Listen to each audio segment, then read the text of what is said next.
on Snapchat, Brad Kazee with Kazee Ponds, and I've been a little MIA lately. I'm going to tell you why.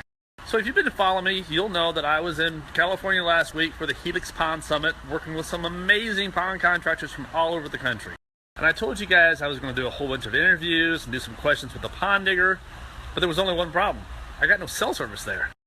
Now, I did manage to leak out a few snaps along the way, but I really didn't get accomplished what I wanted to. So, I have an announcement. Tomorrow, we're going to do a Snapchat takeover with my buddy Ben Timmermans of Liquid Landscapes. They're in Asheville, North Carolina. He was also the Pond Contractor of the Year for 2016 for Helix. So make sure you check in with us tomorrow when he takes over. I got a hunch he's going to be talking about lighting.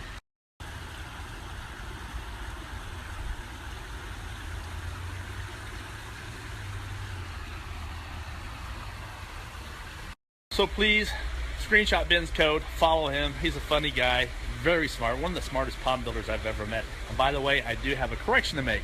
He was the Contractor of the Year in 2015. It was awarded to him in 2016. It's so confusing, I didn't know what I was doing, but thanks to my wife and my daughter for straightening me out. Good morning, Snapchat. Today is going to be a beautiful day. Happy Friday to everybody. And I'm really excited because Ben Timmermans is about to take over my channel. So without further ado, the man, the myth, the legend, Ben Timmermans. What is shaking, Snapchat? My name's Benjamin Timmermans. I'm with Liquid Landscapes Incorporated out of Asheville, North Carolina, and I'm taking over Brad Kazee's Snapchat. So I'm going to quickly go over some landscape and waterscape lighting info. I'm basically going to focus on installation techniques and different things like that.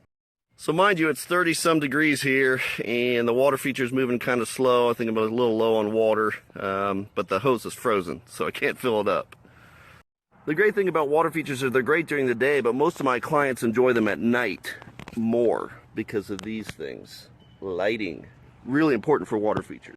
So if it's a pond or a fountain or whatever, lighting can really improve the quality of the water feature and extend the entertainment value into the evening.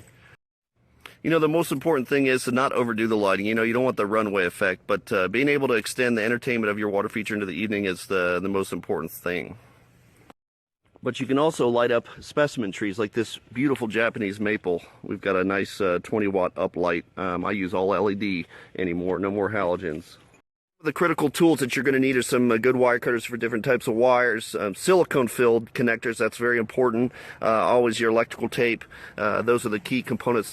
Do make a connection, it's important to wrap electrical tape around the nut and then wrap those two. Once you put them both together, wrap tape around both of those as well.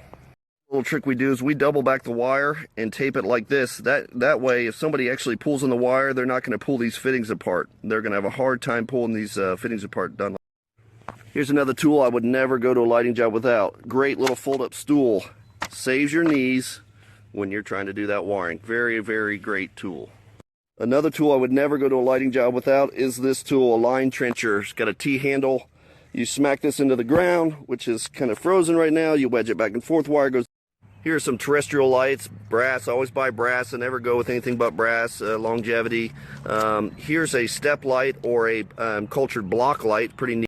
These block lights, you can even if it's not cultured block, you can slide these in here and light up natural stone walls. Very, very useful, versatile light right here. Great light.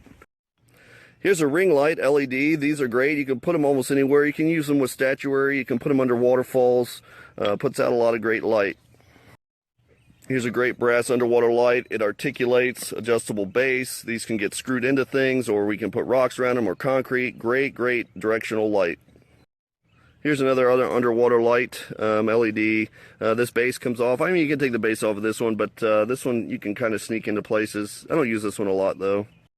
One of the most important things is to make sure that your lighting is not overpowering. You're not trying to make an airport runway. You're trying to gently illuminate structure. It's also very important to make sure that the lights are not directed in anybody's face. So you want to make sure that you're not pointing any light in the areas that you approach your water feature, any of the standing areas.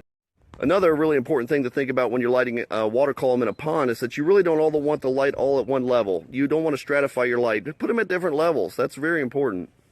I forgot to show you what a transformer looks like. That's kind of important. We never go cheap on the transformers. Always go stainless steel. Protect your wires coming up. Very important. Thanks, Brad Kazee, for the Snapchat takeover. I had fun. I don't do a lot of Snapchat on mine, but check me out on Instagram, Facebook, Liquid Landscapes Incorporated, Asheville, North Carolina. Hey Ben, thanks for taking over. I learned a lot of stuff. I got a lot of lights on my pond, but I have no terrestrial lights. So I learned a lot. I hope y'all learned a lot from Ben. Go follow him on Instagram and Facebook. I'll post some pictures of his accounts on this next snap.